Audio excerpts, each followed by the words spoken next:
ഒരുപാട് പ്രിയപ്പെട്ട പ്രേക്ഷകർ ഗുഡ് ആഫ്റ്റർനൂൺ പറയുന്നു. കമന്റ് ബോക്സിൽ അതിൽ സജീവൻ അടപ്പൾ, മറിയം ഷാജി, സെബാസ്റ്റ്യൻ, എല്ലാ ലില്ലി ചൊല്ലുഷ അടക്കമുള്ള എല്ലാ പ്രിയപ്പെട്ട പ്രേക്ഷകരുമുണ്ട്. എല്ലാവർക്കും ഒരിക്കൽ കൂടി ഒരു നല്ല ദിവസം ആശംസിക്കുകയാണ്. ആദ്യ വാർത്തയിലേക്ക്. വധശ്രമ കേസിൽ കെ സുധാകരൻ കുറ്റമുക്തൻ.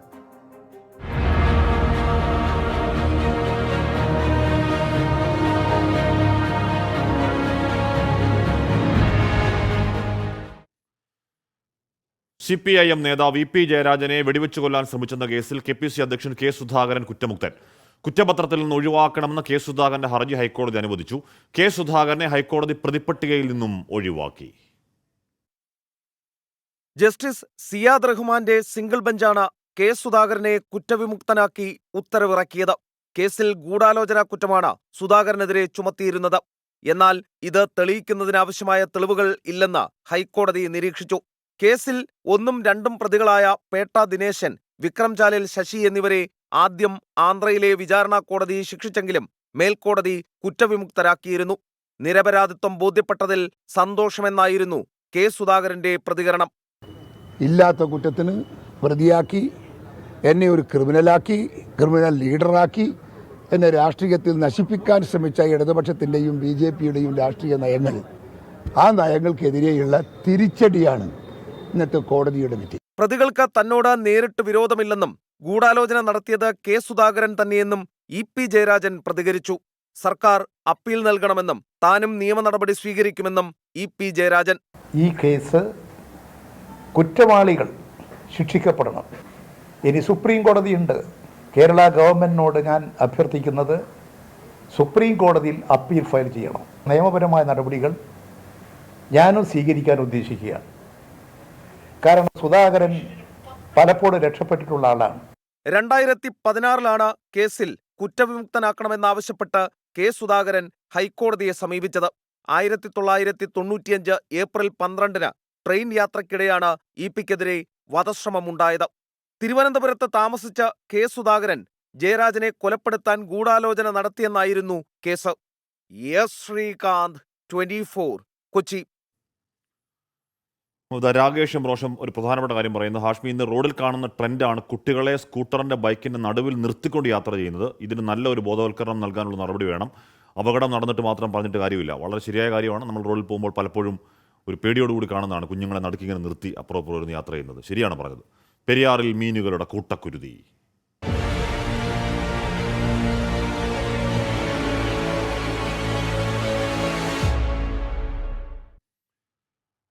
എറണാകുളം എടയാർ വ്യവസായ മേഖലയിൽ പെരിയാറിലെ മത്സ്യസമ്പത്ത് പൂർണ്ണമായി ചത്തുപൊങ്ങി. ഫാക്ടറികളിലെ രാസമാലിന്യം പെരിയാറിലേക്ക് ഒഴുക്കി വിട്ടതാണ് പ്രശ്നത്തിന് കാരണം എന്ന് നാട്ടുകാർ പറയുകയാണ്.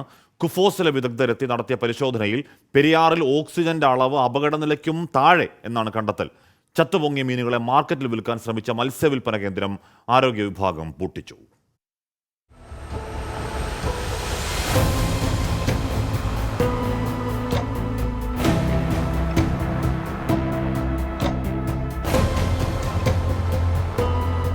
ഇന്നലെ രാത്രി 8:30യോടെയാണ് എടയാർ വ്യവസായ മേഖലയിലെ ഫാക്ടറികളിൽ നിന്ന് രാസമാലിന്യം പെരിയാറിലേക്ക് തള്ളിയത്.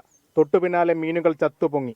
ആലുവ മുതൽ പെരിയാർ ഒഴുകുന്ന നിരവധി മേഖലകളിൽ പ്രശ്നം റിപ്പോർട്ട് ചെയ്തു. മലിനീകരണം അവരൊക്കെ ഉണ്ട്. അവരൊക്കെ ഒരു കുന്നത്തിന് മണ്ണിൽ ഇവിടെ അവർ ബോട്ടായിട്ട് വരും.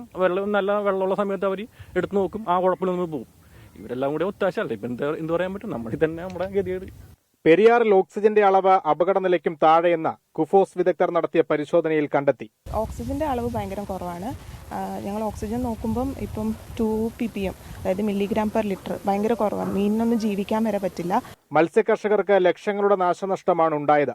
ഇതോടെ ചത്ത മീനുകളുമായി പഞ്ചായത്ത് ഓഫീസിലും തുടർന്ന് മലിനീകരണ നിയന്ത്രണ ബോർഡിലും കർഷകർ പ്രതിഷേധം നടത്തി.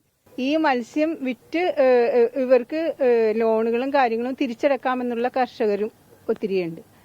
അപ്പോൾ ഈ നഷ്ടം നമുക്ക് പരിഹരിക്കാൻ കഴിയുന്ന രീതിയിലുള്ളതല്ല. പക്ഷേ എങ്കിലും ഇവർക്ക് നഷ്ടപരിഹാരം വളരെ ആവശ്യമാണ്. ചത്തുപൊങ്ങിയ മീനുകൾ വരാപ്പുഴ മാർക്കറ്റിൽ വിൽപ്പനയ്ക്കെത്തിച്ച മത്സ്യവില്പന കേന്ദ്രം പഞ്ചായത്ത് ആരോഗ്യ വിഭാഗം പൂട്ടിച്ചു. ഇതര സംസ്ഥാന തൊഴിലാളികളാണ് ചത്ത മീനുകളുമായി മാർക്കറ്റിലെത്തിയത്. 24, കൊച്ചി. അപ്പോൾ മഴക്കാലമാണ്. 3 ദിവസം തോരാമഴ.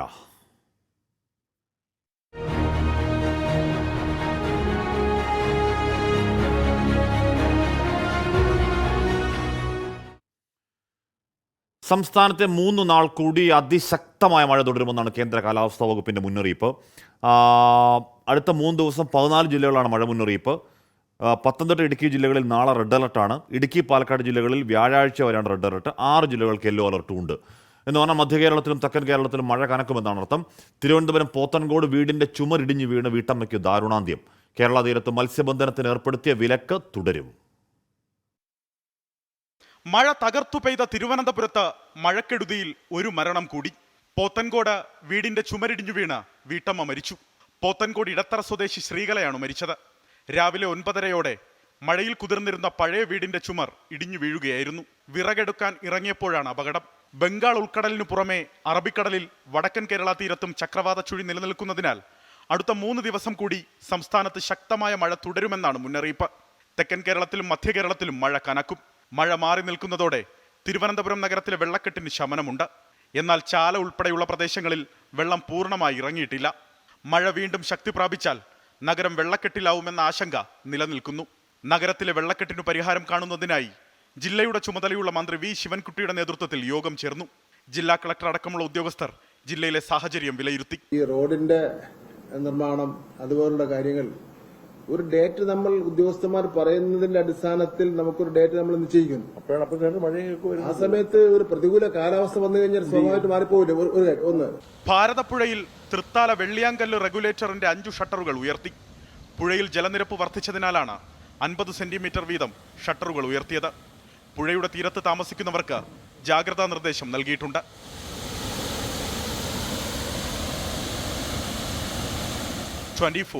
തിരുവനന്തപുരം. അന്തരിച്ച ബിലീവേഴ്സ് ഈസ്റ്റേൺ ചർച്ച് മെത്രാപ്പൊലീത്ത അത്തനേഷ്യസ് യോഹാനോന്റെ സംസ്കാര ചടങ്ങുകൾ അവസാന ഘട്ടത്തിലാണ്. ഖബറടക്കം അല്പസമയത്തിനകം. അജീഷ് ജയകുമാറാണ് വാർത്തയോട് വിവരം.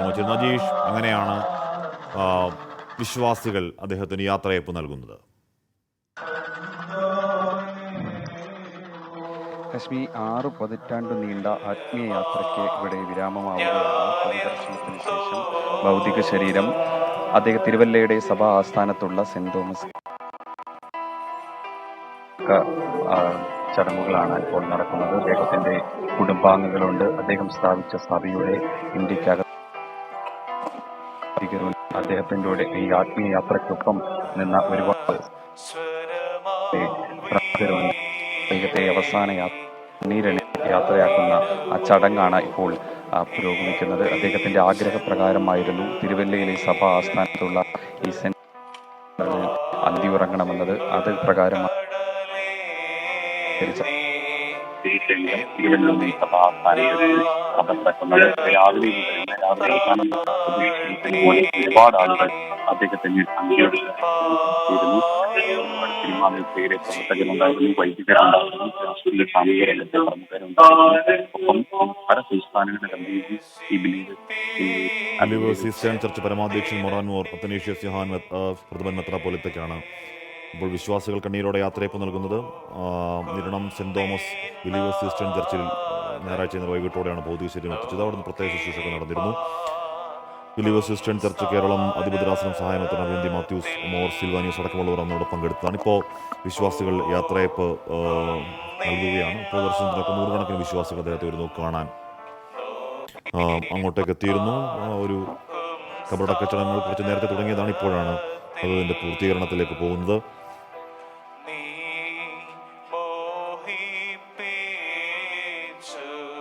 അജീഷ് ജയകുമാർ തുടരുന്നു. അജീഷ്, ഖബറടക്ക ചടങ്ങുകൾ ഇതിന്റെ അവസാന ഘട്ടത്തിലാണ് എന്ന് തോന്നുന്നല്ലേ?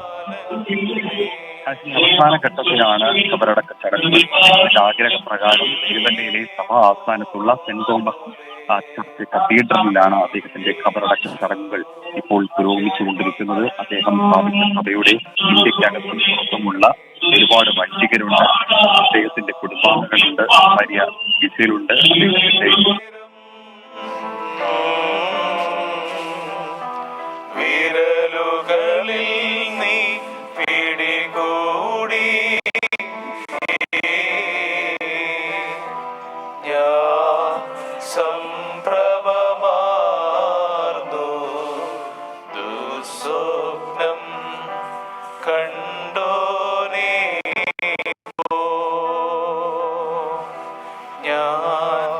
സംഭ്രമ സ്വപ്നം കണ്ടോനേ പോൽ കബറിൽ പോകിടുമതിവീരൻ തന്നധികാരം ചെയ്യും വിസ്മയമാശ്ചര്യം കൂറും ദൂതന്മാരും ചിതറിയൊരെല്ലഖിലം നേടും തേജസ്സാത്മാ ഒടുതനുവും നാശം കൂടാതുയരേൽക്കും കബറിൽ പോകിടുമതിവീരൻ തന്നധികാരം ചെയ്യും വിസ്മയമാശ്ചര്യം കൂറും ദൂതന്മാർ ചേരും ചിതറിയൊരെല്ലഖിലം നേടും തേജസ്സാത്മാ ഒടുതനുവും നാശം കൂടാതുയരേൽക്കും ബാരക്കുമോ.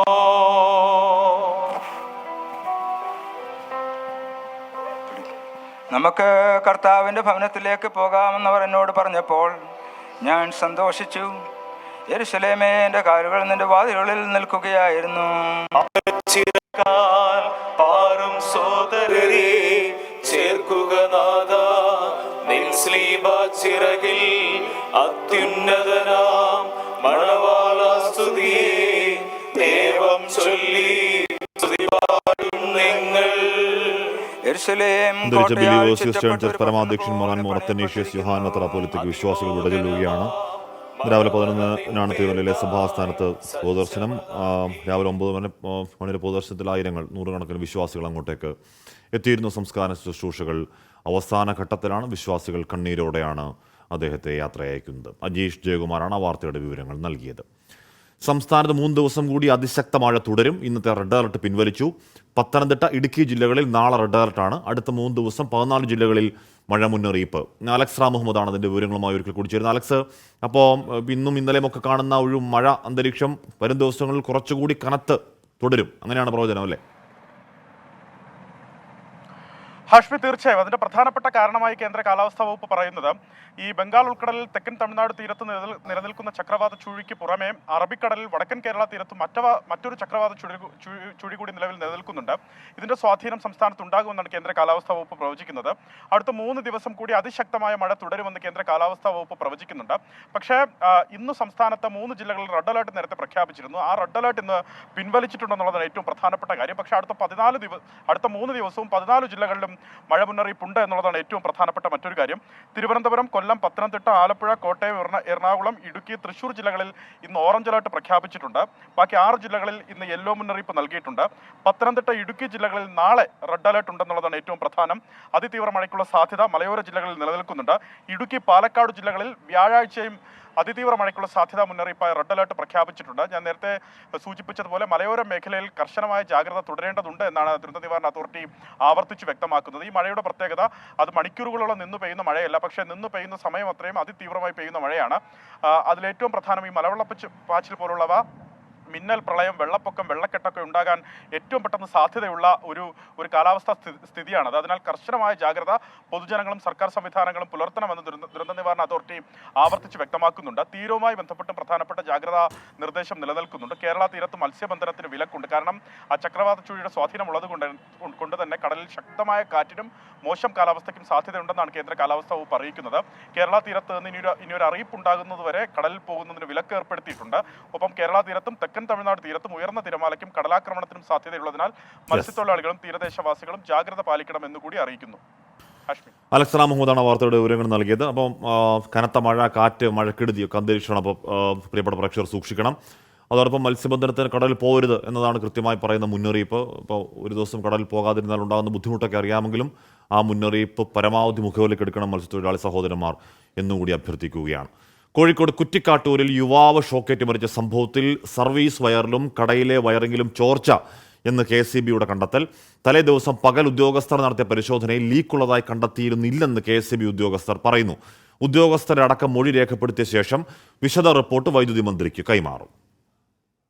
KSEB ഇലക്ട്രിക്കൽ എഞ്ചിനീയറാണ് അന്വേഷണം നടത്തുന്നത്. പ്രാഥമിക അന്വേഷണത്തിലാണ് സർവീസ് വയറിലും കടയിലെ വയറിങ്ങിലും ചോർച്ചയുണ്ടെന്ന് കണ്ടെത്തിയത്.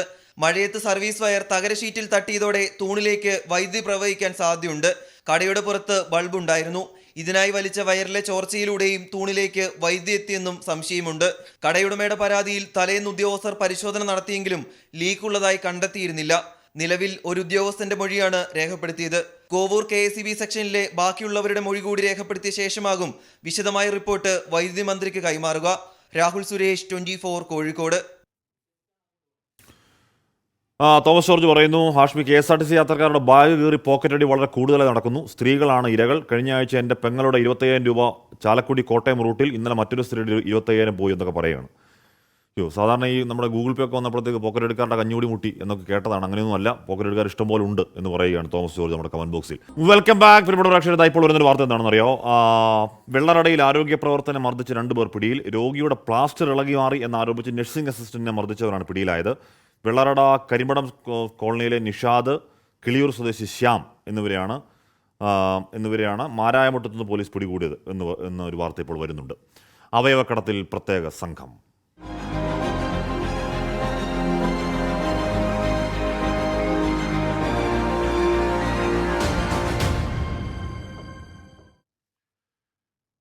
നെടുമ്പാശ്ശേരി അവയവക്കടത്തിൽ അന്വേഷണം വ്യാപിപ്പിക്കാൻ പോലീസ്. എറണാകുളം റൂറൽ SP നേതൃത്വത്തിൽ പ്രത്യേക അന്വേഷണ സംഘം രൂപീകരിച്ചു.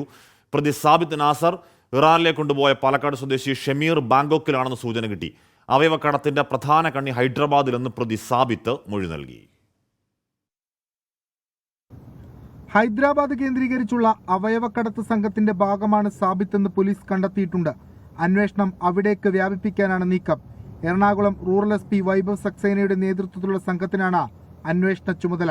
ഇപ്പോൾ പ്രത്യേകിച്ചും അപ്ഡേറ്റ് ഒന്നുമില്ല. ടീം ഓൾറെഡി ഫോം ചെയ്തിട്ടുണ്ട്. ആ ടീം നല്ല രീതിയിൽ ശാസ്ത്രീയമായ രീതിയിൽ ഇൻവെസ്റ്റിഗേഷൻ ചെയ്യുന്നുണ്ട്. കേസിലിരയായ പാലക്കാട് സ്വദേശി ഷമീർ ബാങ്കോക്കിൽ ഉണ്ടെന്നാണ് വിവരം. ഇയാൾ നാട്ടിലെ ചില സുഹൃത്തുക്കളെ ബാങ്കോക്കിൽ നിന്ന് ബന്ധപ്പെട്ടിരുന്നതായും വാർഡ് കൗൺസിലർ മൻസൂർ മണ്ഡലാഞ്ചേരി പറഞ്ഞു. അദ്ദേഹം ബാങ്കോക്കിൽ ഉണ്ട് എന്നാണ് അദ്ദേഹം സുഹൃത്തുക്കളെ വിളിച്ച് 1 മാസം മുമ്പ് പറഞ്ഞിരിക്കുന്നത്. ഇന്നലെ രാത്രി ഈ വിഷ്വലും കാര്യങ്ങളും എല്ലാം മൊത്തത്തിൽ പ്രചരിച്ചപ്പോൾ അത് ഇവനാൽ ബാധിക്കപ്പെട്ട ആളുകളാണ് ഏറ്റവും കൂടുതൽ ഇതിൽ ഫോളോ അപ്പ് ചെയ്തിരിക്കുന്നത്. പിടിയിലാകുന്നതിന് 2 ആഴ്ച മുൻപും സാബിത്ത് ഇറാനിലേക്ക് ആളുകളെ കടത്തിയെന്നാണ് കണ്ടെത്തൽ.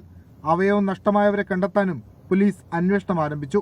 സാബിത്തിനെ 10 ദിവസം കസ്റ്റഡിയിൽ ആവശ്യപ്പെടും. വിഷ്ണു സുരേഷ്, 24 കൊച്ചി. തിരുവനന്തപുരം കഴക്കൂട്ടത്തെ ഗർഭസ്ഥ ശിശുവിന്റെ മരണത്തിൽ പോലീസ് കേസെടുത്തു. ഡ്യൂട്ടി ഡോക്ടറോട് അനാസ്ഥയെന്ന ബന്ധുക്കളുടെ പരാതിയിലാണ് കേസ്.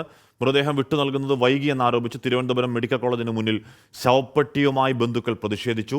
പവിത്രയുടെ 8.5 മാസം പ്രായമുള്ള ഗർഭസ്ഥ ശിശു ഈ മാസം 17-നാണ് മരിച്ചത്. 24 ആണ് ആശുപത്രിയുടെ അനാസ്ഥ പുറത്തു കൊണ്ടുവന്നത്. MG പ്രതീഷ് വിവരങ്ങൾ വച്ചിരുന്നു. പ്രതീഷ്, ഈ പോസ്റ്റ്മോർട്ടത്തിന് ശേഷം കുഞ്ഞിൻ്റെ മൃതദേഹം വിട്ടുകിട്ടുന്നതിൽ വരെ അനാസ്ഥ ഉണ്ടാവുന്നു. അതിൽ ഒരു കുഞ്ഞ് ശവപ്പെട്ടിയുമായി അവർക്ക് പ്രതിഷേധിക്കേണ്ടി വരുന്നു. മൊത്തത്തിൽ വേദന ഉണ്ടാക്കുന്ന വാർത്തയാണ് അത് തുടക്കം മുതൽ. പ്രതീഷ്,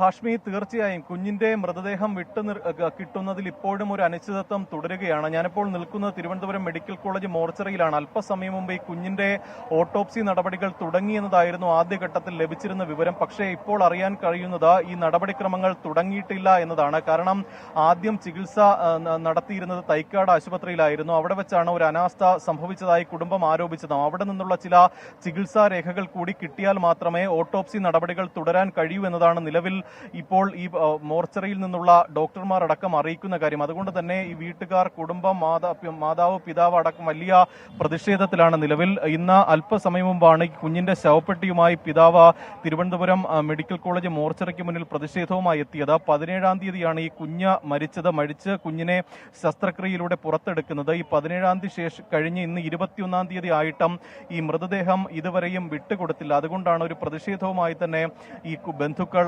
ഇറങ്ങിയിട്ടുള്ളത്. നിലവിൽ ഇന്ന് ഈ ഓട്ടോപ്സി നടപടികൾ നടക്കുമോ എന്ന കാര്യത്തിലും ഒരു അനിശ്ചിതത്വമുണ്ട്. കാരണം ആ ചികിത്സാ രേഖകൾ എത്തിക്കഴിഞ്ഞെങ്കിൽ മാത്രമേ ഇനി മറ്റ് നടപടിക്രമങ്ങൾ നടക്കുകയുള്ളൂ. അതുകൊണ്ട് തന്നെ വലിയൊരു പ്രതിഷേധം ബന്ധുക്കളുടെ ഭാഗത്ത് നിന്ന് നിലവിൽ ഉണ്ടാകുന്നുണ്ട്. 16-ാം തീയതിയാണ് ഈ ചികിത്സയുമായി ബന്ധപ്പെട്ട് ഈ ബന്ധുക്കൾ തൈക്കാട് ആശുപത്രിയിൽ എത്തുന്നത്. അന്ന് അർദ്ധരാത്രിയോടുകൂടി ഈ ഗർഭിണി മാതാവായ പവിത്ര അവിടെ എത്തുകയും ഈ കുഞ്ഞിനെ ഈ മാതാവിനെ മടക്കി അയക്കുകയുമായിരുന്നു. അതായത് അവർ പറഞ്ഞ കാര്യങ്ങൾ നിസ്സാരവൽക്കരിച്ചുകൊണ്ടായിരുന്നു ഡ്യൂട്ടി ഡോക്ടറുടെ ഭാഗത്ത് നിന്ന് ഒരു പെരുമാറ്റം ഉണ്ടായത്. കുഞ്ഞിന് അനക്കമില്ല എന്ന് പറഞ്ഞ് ആശുപത്രി എത്തി അവരെ കുഞ്ഞ് ഉറങ്ങുന്നു എന്ന് പറഞ്ഞ് മടക്കി അയക്കുകയായിരുന്നു. പിറ്റേ ദിവസം നടത്തിയ സ്കാനിങ്ങിലാണ് കുഞ്ഞ് മരിച്ചതായി കണ്ടെത്തുന്നതും. പിന്നീട് 18-ാം തീയതി അനാസ്ഥ എന്നാണ് അവരുടെ ആരോപണം എന്ന് പറഞ്ഞാൽ കുഞ്ഞിന് അനക്കമില്ല, അത് അത്ര നാൾ അനങ്ങിക്കൊണ്ടിരുന്ന മിടുക്കനായ കുഞ്ഞാണ്. അപ്പോൾ അത് അനക്കമില്ലാതായപ്പോഴേ കൊണ്ടുപോയപ്പോൾ കുഞ്ഞ് ഉറങ്ങുകയാണ്, നിങ്ങൾക്ക് വേറെ പണിയില്ലേ എന്ന് പറഞ്ഞ് പരിഹസിച്ച് വിട്ടു എന്നാണ് കുടുംബം പറയുന്നത്. കുഞ്ഞ് മരിച്ചു. അതിനുശേഷം പോസ്റ്റ്മോർട്ടത്തിലും വൈകിക്കുന്നു. ആരെങ്കിലും ഇടപെടാൻ കഴിയുമെങ്കിൽ ഇടപെടണം. അത്രത്തോളം ഒരു നിസ്സഹായമായ കാഴ്ചയല്ലേ ഒരു കുഞ്ഞ് ചുവപ്പെട്ടുമായി അവിടെ കാത്തുനിൽപ്പ്. ആരോഗ്യവകുപ്പിനെതിരെ ആരോപണമായി അമീബിക് മസ്തിഷ്ക ജ്വരം ബാധിച്ച് മരിച്ച മലപ്പുറം മുന്നിയൂർ സ്വദേശിയായ 5 വയസ്സുകാരുടെ കുടുംബം. വിദേശത്ത് നിന്ന് മരുന്നെത്തിക്കാൻ ആരോഗ്യവകുപ്പ് ഒരു നടപടിയും എടുത്തില്ല എന്ന് കുടുംബം ആരോപിക്കുന്നു. ഇന്നലെ രാത്രിയിലാണ് ഹസൻ കോയ ഫസ്ന ദമ്പതികളുടെ മകൾ ഫതുവ മരിച്ചത്. കുട്ടിയുടെ സംസ്കാരം ഇന്ന് നടന്നു. അത്യപൂർവ രോഗമായ മസ്തിഷ്ക ജ്വരം സ്ഥിരീകരിച്ച് ഒരാഴ്ചക്ക് ശേഷമാണ് മലപ്പുറം മൂന്നിയൂർ സ്വദേശിയായ 5 വയസ്സുകാരി ഫതുവ മരണത്തിന് കീഴടങ്ങിയത്. കോഴിക്കോട് മെഡിക്കൽ കോളേജ് ആശുപത്രി വെന്റിലേറ്ററിലായിരുന്ന ഫതുവ കഴിഞ്ഞ രാത്രിയാണ് മരിച്ചത്. അമീബിക് മസ്തിഷ്ക ജ്വരമെന്ന അപൂർവ രോഗം 5 വയസ്സുകാരിയുടെ ജീവൻ കവർന്നതിൽ കുടുംബവും നാട്ടുകാരും നടുക്കത്തിലാണ്. വിദേശത്ത് നിന്ന് മരുന്നെത്തിക്കുമെന്ന ആരോഗ്യവകുപ്പിന്റെ വാഗ്ദാനം പാലിക്കപ്പെട്ടില്ലെന്ന് ബന്ധുക്കൾ ആരോപിച്ചു. മരുന്നിൻ്റെ ഒരു പ്രോബ്ലം ഉണ്ടായിരുന്നു. അപ്പോൾ അത് മരുന്ന് ഇതുവരെയായിട്ട് കിട്ടിയിട്ടില്ല. ഗവൺമെൻറ് ശ്രമിക്കുന്നുണ്ട്, ആരോഗ്യവകുപ്പ് ശ്രമിക്കുന്നുണ്ട് എന്നൊക്കെ പറഞ്ഞത്. പക്ഷെ ഇതുവരെയായിട്ടും ആ മരുന്ന് നമുക്ക് കിട്ടിയിട്ടില്ല. ആ മരുന്ന് തുടക്കത്തിലേ കിട്ടുകയാണെന്നുണ്ടെങ്കിൽ ചിലപ്പോൾ ഒരു പക്ഷേ നമ്മളെ കുട്ടി രക്ഷപ്പെട്ടായിരുന്നു. പ്രോട്ടോകോൾ പ്രകാരമുള്ള ചികിത്സ കുട്ടിക്ക് നൽകിയെന്നും രോഗത്തിന് ഫലപ്രദമായ മരുന്നില്ലെന്നുമാണ് കോഴിക്കോട് മെഡിക്കൽ കോളേജ് വിശദീകരിക്കുന്നത്. രോഗം മാറുമെന്ന് ഉറപ്പില്ലെങ്കിലും ജർമ്മനിയിൽ നിന്ന് മരുന്നെത്തിക്കാനുള്ള നടപടികൾ പുരോഗമിക്കുകയായിരുന്നുവെന്നും ആരോഗ്യവകുപ്പ് പറയുന്നു. അതേസമയം കുട്ടിക്ക് വൈറസ് ബാധ പകരാൻ ഇടയായി എന്ന് കരുതുന്ന കടലുണ്ടിപ്പുഴയുടെ മൂന്നിയൂർ ഭാഗത്ത് നിയന്ത്രണം തുടരുകയാണ്. ജാഗ്രത തുടർന്നുകൊണ്ടിരിക്കുകയാണ്. ആരോഗ്യവകുപ്പിന്റെ ഭാഗത്തു നിന്നും അതുപോലെ തന്നെ ഗ്രാമപഞ്ചായത്തിന്റെ ഭാഗത്തു നിന്നൊക്കെ കൃത്യമായ നിർദ്ദേശങ്ങളും കാര്യങ്ങളൊക്കെ ഉണ്ട്. ജാഗ്രതയിലാണ്. ഇപ്പോൾ കുട്ടികളാരും പുഴയിലിറങ്ങി കുളിക്കുന്നില്ല. ഫതുവക്കൊപ്പം പുഴയിൽ കുളിക്കാനിറങ്ങിയ നിരീക്ഷണത്തിലുണ്ടായിരുന്ന മറ്റ് 3 കുട്ടികളുടെയും സ്രവ പരിശോധനാ ഫലം നെഗറ്റീവായത് ആശ്വാസമായി. 24 തിരൂർ. ഇല്ലിച്ചോളിൽ പറയുന്നു, പണത്തിനു വേണ്ടി എന്തു നീചകർമ്മവും ചെയ്യുന്ന മനുഷ്യർ, കാരണം ശിക്ഷ കുറവാണ്. അവനവൻ സ്വയം സൂക്ഷിച്ചാൽ അവയവം നഷ്ടപ്പെടാതിരിക്കും എന്ന് പറയുകയാണ്. വാർത്തകൾ കേൾക്കുമ്പോൾ ആശങ്ക ശരിയാണെന്ന് തോന്നുന്നു, പറയാതെ വയ്യ. പന്തീരങ്കാവിലെ ഗാർഹിക പീഡനത്തിൽ ക്രൂരമർദ്ദനം ശരിവെച്ച് ഡോക്ടറുടെ മൊഴി. യുവതിയുടെ ദേഹത്ത് പരിക്കുകൾ ഉണ്ടായിരുന്നെന്നും സ്കാനിംഗ് നടത്താൻ നിർദ്ദേശിച്ചിരുന്നുവെന്നും പറവൂരിലെ ഡോക്ടർ മൊഴി നൽകി. പ്രതി രാഹുൽ പി ഗോപാലിനെ നാട്ടിലെത്തിക്കുന്നത് ഇപ്പോഴും വൈകുകയാണ്. പ്രതിക്കായി ബ്ലൂ കോർണർ നോട്ടീസ് നൽകിയിട്ടും ഇന്റർപോളിൽ നിന്ന് കാര്യമായ പ്രതികരണമൊന്നും കിട്ടിയിട്ടില്ല. പന്തീരങ്കാവ് ഗാർഹിക പീഡന കേസിൽ നിർണായക മൊഴിയാണ് അന്വേഷണ സംഘം ഇന്നലെ രേഖപ്പെടുത്തിയത്. യുവതിയുടെ ശരീരത്ത് മുറിവേറ്റ പാടുകൾ ഉണ്ടായിരുന്നുവെന്ന് നവവധുവിനെ ചികിത്സിച്ച പറവൂരിലെ ഡോക്ടർ മൊഴി നൽകി. വിദഗ്ധ ചികിത്സ ആവശ്യമായതിനാൽ സ്കാനിംഗ് നടത്താൻ നിർദ്ദേശിച്ചുവെന്നും ഡോക്ടർ പറയുന്നു. പറവൂർ താലൂക്ക് ആശുപത്രിയിലെത്തിയാണ് അന്വേഷണ സംഘ തലവൻ സാജു പി എബ്രഹാമിന്റെ നേതൃത്വത്തിൽ ഡോക്ടറുടെ മൊഴി രേഖപ്പെടുത്തിയത്. യുവതിക്ക് ആരോഗ്യ പ്രശ്നങ്ങൾ ഉള്ളതിനാൽ രക്തസാമ്പിൾ എടുക്കാനും മൊഴി രേഖപ്പെടുത്താനും കഴിഞ്ഞില്ല. ഇതിനായി നവവധുവിനോട് കോഴിക്കോട്ടേക്ക് എത്താൻ അന്വേഷണ സംഘം ആവശ്യപ്പെടും. എന്നാൽ ജർമ്മനിയിലുള്ള പ്രതി രാഹുൽ പി ഗോപാലിന്റെ വിവരങ്ങൾ തേടി ബ്ലൂ കോർണർ നോട്ടീസ് നൽകിയിരുന്നു. എന്നാൽ മറുപടി വൈകുകയാണ്. ബ്ലൂ കോർണർ നോട്ടീസ് മറുപടി ലഭിച്ച ശേഷമാകും കേസിൽ തുടർ നടപടികൾ സ്വീകരിക്കുക. 24 കോഴിക്കോട്.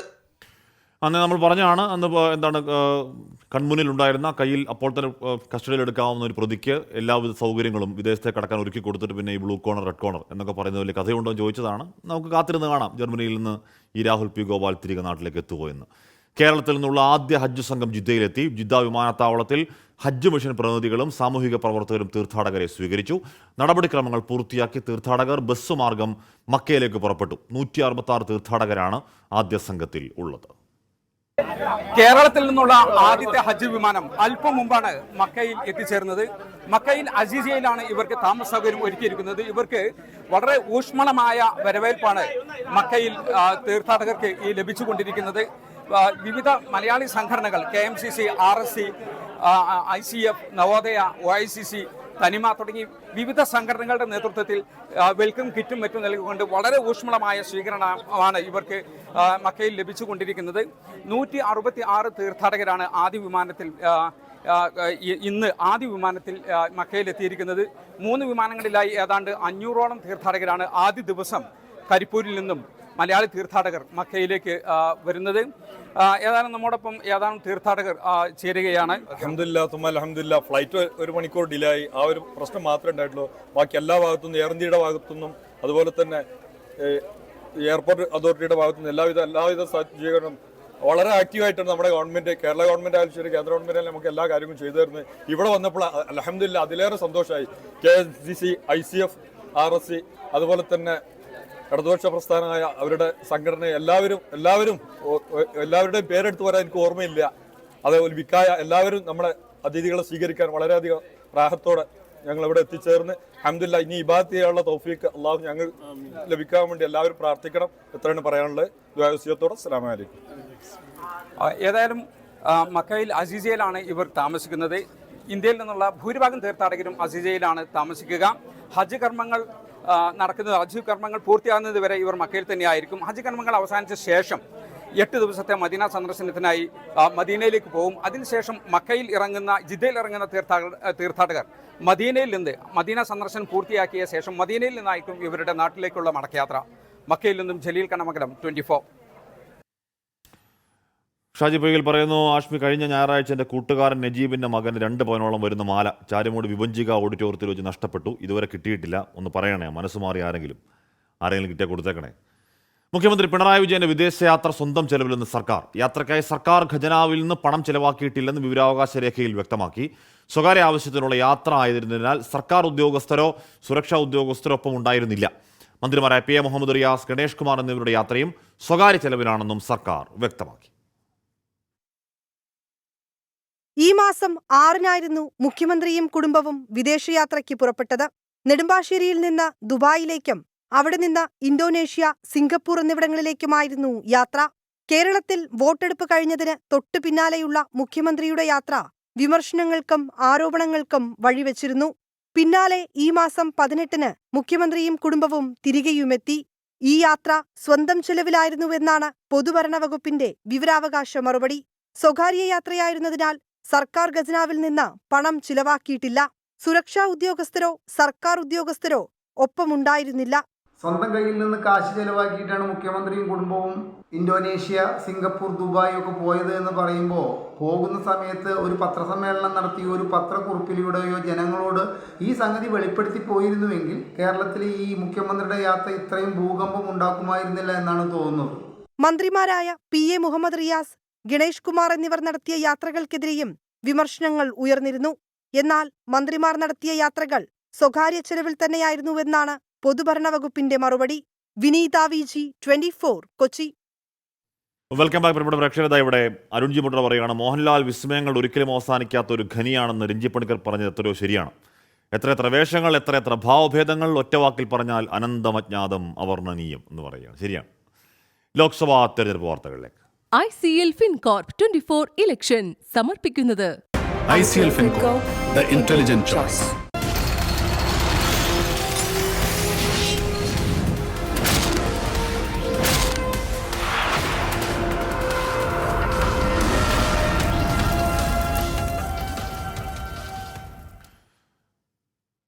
അഞ്ചാംഘട്ട വോട്ടെടുപ്പ് പൂർത്തിയായതോടെ ഇന്ത്യ സഖ്യം തോൽവി ഉറപ്പിച്ചെന്ന് പറയുകയാണ് പ്രധാനമന്ത്രി നരേന്ദ്രമോദി. ഇന്ത്യ സഖ്യം 300-ലേറെ സീറ്റുകൾ നേടി സർക്കാർ രൂപീകരിക്കുമെന്ന് ഡൽഹി മുഖ്യമന്ത്രി അരവിന്ദ് കെജ്രിവാളും പറഞ്ഞു. വോട്ടെടുപ്പിന് പിന്നാലെ ബീഹാറിൽ BJP RJD സംഘർഷത്തിനിടെയുണ്ടായ വെടിവെപ്പിൽ ഒരാൾ മരിച്ചു. ആം ആദ്മി പാർട്ടി മുൻ നേതാവ് ജഗ്ബീർ സിംഗ് ബ്രാർ BJPയിൽ ചേർന്നു. ഒന്നാംഘട്ട വോട്ടെടുപ്പിന് പിന്നാലെ ആത്മവിശ്വാസം നഷ്ടപ്പെട്ട ഇന്ത്യ സഖ്യം അഞ്ചാംഘട്ട വോട്ടെടുപ്പ് പൂർത്തിയായതോടെ തോൽവി സമ്മതിച്ചു കഴിഞ്ഞുവെന്ന് ബീഹാറിലെ ഈസ്റ്റ് ചമ്പാരനിലെ തെരഞ്ഞെടുപ്പ് റാലിയിൽ പ്രധാനമന്ത്രി നരേന്ദ്രമോദി. पहले चरण में इंडी गठबंधन पस्त हो गया था. इसके बाद के चरणों में इंडी गठबंधन ध्वस्त हुआ और अब कल जो 5वां चरण हुआ, इंडी गठबंधन पूरी तरह परास्त हो चुका है. മുസ്ലിം വിഭാഗത്തിനെതിരെ താൻ ഒന്നും പറഞ്ഞിട്ടില്ലെന്നും കോൺഗ്രസിന്റെ പ്രീണന രാഷ്ട്രീയം തുറന്നുകാട്ടുക മാത്രമാണ് ചെയ്തതെന്നും വാർത്താ ഏജൻസിക്ക് നൽകിയ അഭിമുഖത്തിൽ പ്രധാനമന്ത്രി പറഞ്ഞു. ജൂൺ 4-ന് ഇന്ത്യ സഖ്യം 300-ലേറെ സീറ്റുകൾ നേടി സർക്കാർ രൂപീകരിക്കുമെന്ന് ഡൽഹി മുഖ്യമന്ത്രി അരവിന്ദ് കെജ്രിവാൾ.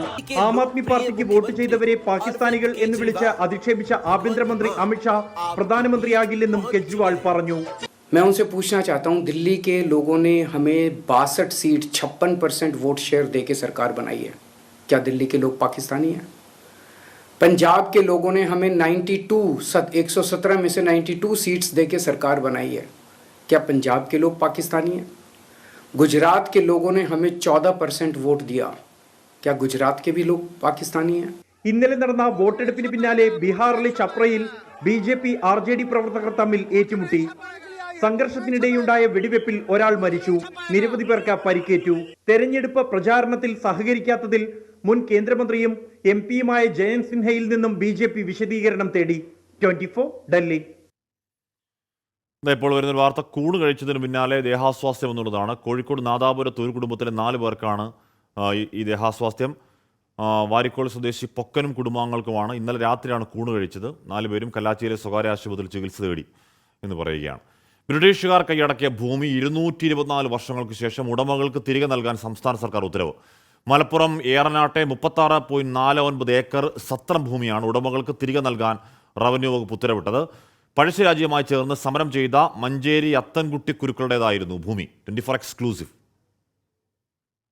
സ്വാതന്ത്ര്യ സമര നാൾ മുതലുള്ള ഭൂമി തർക്കത്തിനാണ് തീരുമാനമായത്.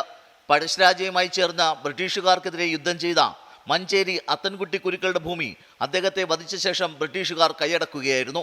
1800-കളിലാണ് ഇത് നടന്നത്. അത്തൻകുട്ടി കുരുക്കളുടെ മകൻ കുഞ്ഞഹമ്മദ് അപേക്ഷ നൽകിയതിനെ തുടർന്ന് ബ്രിട്ടീഷുകാർ ഭൂമി പാട്ടത്തിന് നൽകിയായിരുന്നു. ഇത് പിന്നീട് തലമുറകളായി തുടർന്നു. സ്വാതന്ത്ര്യത്തിന് ശേഷവും ഈ രീതിയിൽ കുടുംബത്തിന് ഭൂമി പാട്ടത്തിന് നൽകി. 200ഓളം ആളുകൾ ഇവിടെയുള്ളതിൽ കൈവശക്കാർ ഭൂമിയിൽ കൃഷി ചെയ്യുകയും വീട് വെച്ച് താമസിക്കുകയുമാണ്. സർക്കാരിന് നൽകിയ അപേക്ഷയെ തുടർന്നാണ് വിശദമായ പരിശോധന നടത്തിയത്. ഭൂമി കൈയടക്കുകയും പാട്ടത്തിന് നൽകുകയും ചെയ്ത ബ്രിട്ടീഷുകാരുടെ നടപടി തെറ്റാണെന്ന് സർക്കാർ കണ്ടെത്തി. ബ്രിട്ടീഷുകാരുടെ ഭീകര നടപടി ശരിവെക്കുന്ന നിലയിലാണ് പിന്നീട് വന്ന സർക്കാരുകൾ തുടർന്നതെന്ന് ഉത്തരവിൽ കുറ്റപ്പെടുത്തുന്നു. ബ്രിട്ടീഷുകാരുടെ ദേശവിരുദ്ധ നടപടിയെയും തെറ്റിനെയും തിരുത്താനുള്ള ഉത്തരവാദിത്തം ജനാധിപത്യ സർക്കാരിനുണ്ട്. നിലവിലെ കൈവശക്കാർക്ക് അവകാശം നിഷേധിക്കാൻ പാടില്ലെന്ന് ചൂണ്ടിക്കാട്ടിയാണ് ഭൂമി അവകാശികൾക്ക് തിരികെ നൽകിയത്. ഭൂനികുതി സ്വീകരിക്കാൻ ജില്ലാ കളക്ടർക്ക് revenue principal secretary Tinku Biswal നിർദ്ദേശം നൽകി. VA ഗിരീഷ്, 24 തിരുവനന്തപുരം. തിരുവനന്തപുരം വെള്ളറടയിൽ ആരോഗ്യ പ്രവർത്തകനെ മർദ്ദിച്ച 2 പേർ പിടിയിൽ. രോഗിയുടെ പ്ലാസ്റ്റർ ഇളകി മാറിയെന്നാരോപിച്ച് നഴ്സിംഗ് അസിസ്റ്റന്റിനെ മർദ്ദിച്ചവരാണ് പിടിയിലായത്. കരിമരം കോളനിയിലെ നിഷാദ്, കിളിയൂർ സ്വദേശി ശ്യാം എന്നിവരെയാണ് പോലീസ് പിടികൂടിയത്. അലക്സ് റാം മുഹമ്മദ് വിവരങ്ങൾ ചേരുന്നു. അലക്സ്, സംഭവം എന്താണ്? ആശുപത്രി സംരക്ഷണ നിയമം അവർക്കെതിരെ ചുമത്തപ്പെട്ടില്ലേ? ഹാഷ്മി, വെള്ളറട കരിമരം കോളനിയിലെ നിഷാദ് 20 വയസ്സാണ് ഇയാൾക്ക് പ്രായം. കഴിഞ്ഞ തിങ്കളാഴ്ച ഉച്ചയ്ക്കാണ് ഇയാൾ ആശുപത്രിയിൽ, അതായത് വെള്ളറട പ്രാഥമിക ആരോഗ്യ കേന്ദ്രത്തിൽ ചികിത്സയ്ക്ക് എത്തുന്നത്. ഇയാളുടെ മുതുകിന് പ്ലാസ്റ്റർ ഇടണമെന്ന് നിർദ്ദേശിച്ചു. തുടർന്ന് പ്ലാസ്റ്റർ ഇട്ടു. പക്ഷേ നിഷാദ് വീട്ടിലെത്തിയപ്പോൾ പ്ലാസ്റ്ററിന്റെ ഒരു വശം ഇളകി മാറി എന്നാരോപിച്ചാണ് മടങ്ങിയെത്തി നഴ്സിംഗ് അസിസ്റ്റന്റിനെ മർദ്ദിച്ചത്. വെള്ളറട ആനപ്പാറ സർക്കാർ ആരോഗ്യ കേന്ദ്രത്തിലെ നഴ്സിംഗ് അസിസ്റ്റന്റായ സനൽ രാജനാണ് മർദ്ദനമേറ്റത്. ഈ നിഷാദിനൊപ്പം നിഷാദിന്റെ സുഹൃത്ത് കിളിയൂർ സ്വദേശി ശ്യാം കൂടെ ഉണ്ടായിരുന്നു. അങ്ങനെ 2 പേരാണ് മർദ്ദിച്ചത്. തുടർന്ന് സനൽരാജ് പോലീസിൽ പരാതിപ്പെട്ടു. ഇവർ 2 പേരെയും പിടികൂടിയിട്ടുണ്ട്. നിഷാദും കിളിയൂർ സ്വദേശി ശ്യാം എന്നിവരെ മറയാമുട്ടത്ത് നിന്ന് വെള്ളറട പോലീസ് പിടികൂടിയിട്ടുണ്ട്. ഇതിൽ പരിക്കേറ്റ ചികിത്സ നേടിയ വെള്ളറട കരിമരം കോളനിയിലെ ഈ നിഷാദ് ഒപ്പം ഈ ശ്യാം എന്നിവർക്കെതിരെ നേരത്തെ ഹാഷ്മി സൂചിപ്പിച്ചതുപോലെ ഈ പൊതുജനാരോഗ്യ നിയമപ്രകാരമുള്ള കേസ് എടുത്തിട്ടുണ്ട്. അതായത് ജാമ്യമില്ലാ വകുപ്പ് പ്രകാരം കേസ് എടുത്തിട്ടുണ്ട്. ഇവരെ കോടതിയിൽ ഹാജരാക്കി റിമാൻഡ് ചെയ്തിട്ടുണ്ട് ഈ ഘട്ടത്തിൽ. ഹാഷ്മി, ഓക്കെ. വാർത്തയുടെ വിശദാംശങ്ങൾ നൽകുകയായിരുന്നു അലക്സ് റാം മുഹമ്മദ്. എറണാകുളം വേങ്ങൂരിൽ മഞ്ഞപ്പിത്തം ബാധിച്ച അതീവ ഗുരുതരാവസ്ഥയിൽ ചികിത്സയിൽ കഴിയുന്ന അഞ്ജന ചന്ദറിന് കൈത്താങ്ങായി ലുലു ഗ്രൂപ്പ് ഇന്റർനാഷണൽ. പ്രതിദിന ചികിത്സയ്ക്ക് ബുദ്ധിമുട്ടുന്ന അഞ്ജനയുടെ കുടുംബത്തിന് 5 ലക്ഷം രൂപയുടെ ധനസഹായം ലുലു ഗ്രൂപ്പ് കൈമാറി. കുടുംബത്തിന്റെ ദുരവസ്ഥ 24 വാർത്തയാക്കിയതിന് തൊട്ടു പിന്നാലെയാണ് ഇടപെടൽ. മഞ്ഞപ്പിത്തം ബാധിച്ച് എറണാകുളത്തെ സ്വകാര്യ ആശുപത്രിയിൽ ചികിത്സയിൽ കഴിയുകയാണ് 28 വയസ്സുകാരി അഞ്ജന ചന്ദ്രൻ. പ്രതിദിന ചികിത്സയ്ക്ക് 1 ലക്ഷത്തിലധികം രൂപയാണ് അഞ്ജനയ്ക്ക് ചെലവാകുന്നത്. ഈ തുക കണ്ടെത്താൻ കഴിയാതെ ബുദ്ധിമുട്ടിലായ കുടുംബത്തിന്റെ ദുരവസ്ഥ 24 വാർത്തയാക്കി. ഒരു ദിവസം നമ്മൾ കടന്നു പോകണമെങ്കിൽ ഒരു 1,00,000 രൂപയെങ്കിലും വേണ്ടി വരും, വെന്റിലേറ്റർ ആയതുകൊണ്ട്. അങ്ങനെ ഇപ്പോൾ വന്നിട്ട് ചികിത്സയ്ക്കായിട്ട് വന്നിട്ട് 15 ദിവസമായി. മോളുടെ കൂട്ടുകാരുടെ സഹായത്തോടുകൂടി ഒരു സഹായനിധി പോലത്തെ അക്കൗണ്ട് തുറക്കുകയും അതിലേക്ക് എല്ലാവരും സംഭാവനയൊക്കെ ചെയ്തും പിന്നെ ആളുകളിൽ നാട്ടുകാരുടെയൊക്കെ സഹായത്തോടുകൂടിയാണ് ഞങ്ങളിപ്പോൾ ചികിത്സ നടത്തിക്കൊണ്ടിരിക്കുന്നത്. പിന്നാലെ ലുലു ഗ്രൂപ്പ് ഇന്റർനാഷണലിന്റെ ഇടപെടൽ. അഞ്ജനയ്ക്ക് ചികിത്സയ്ക്കായി 5 ലക്ഷം രൂപയുടെ ചെക്ക് ലുലു ഗ്രൂപ്പ് പ്രതിനിധികൾ കൈമാറി.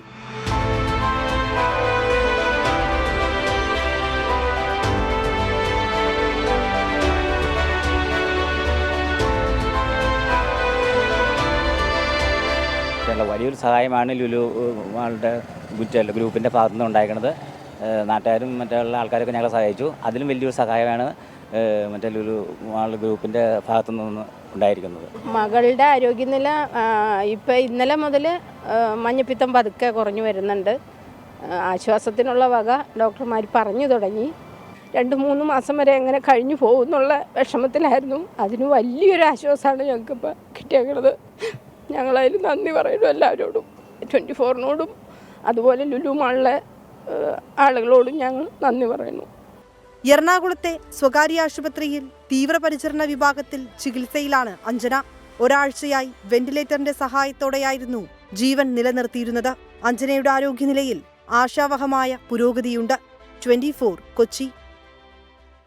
അപ്പോൾ അഞ്ജന എത്രയും പെട്ടെന്ന് രോഗം ഭേദമായി മെഡിക്കൽ കുട്ടിയെ പെട്ടെന്ന് തിരികെ വരട്ടെ. അപ്പോൾ ആ സഹായത്തിന് ലുലു ഗ്രൂപ്പിൻ്റെ സഹായം അതൊരു ചെറിയ സഹായമല്ല, അതൊരു വലിയ കൈത്താങ്ങാണെന്ന് കണ്ണീരോടെ പറയുകയാണ് അമ്മ.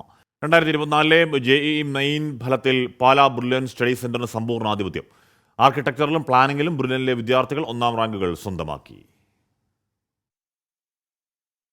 കഴിഞ്ഞ ദിവസം പുറത്തുവന്ന JEE main paper 2 bachelor of architecture, bachelor of planning പരീക്ഷകളുടെ ഫലത്തിലാണ് പാലാ ബ്രില്യൻ സ്റ്റഡി സെന്റർ വിദ്യാർത്ഥികൾ നേട്ടം സ്വന്തമാക്കിയത്. ദേശീയ സ്ഥാപനങ്ങളായ NIT-കളിലും സ്കൂൾ ഓഫ് പ്ലാനിംഗ് ആൻഡ് ആർക്കിടെക്ചറിലേക്കും പ്രവേശനത്തിനുള്ള പരീക്ഷയാണിത്. നേരത്തെ പേപ്പർ 1 BTech ഫലം പ്രഖ്യാപിച്ചപ്പോൾ ബ്രില്യന്റിലെ വിദ്യാർത്ഥി ഹാഫിസ് റഹ്മാനായിരുന്നു സംസ്ഥാനത്ത് ഒന്നാമതെത്തിയത്.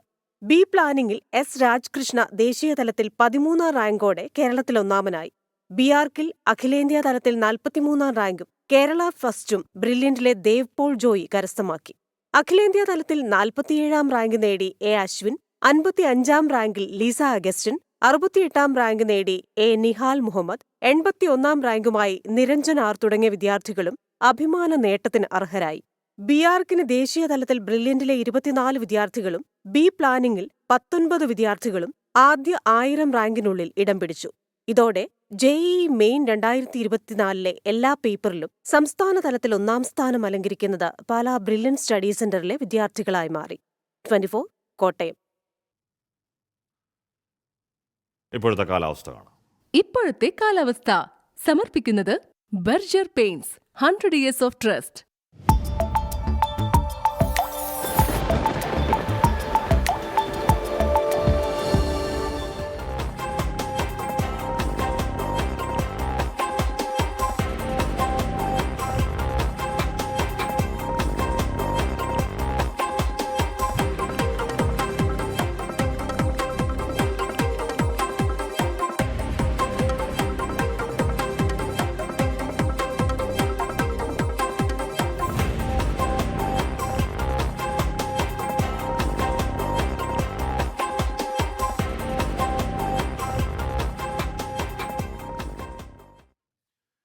അപ്പോൾ പ്രിയപ്പെട്ട പ്രേക്ഷകരെ, സമാധാനമായും ശാന്തമായും ഒക്കെ ഇരിക്കുക.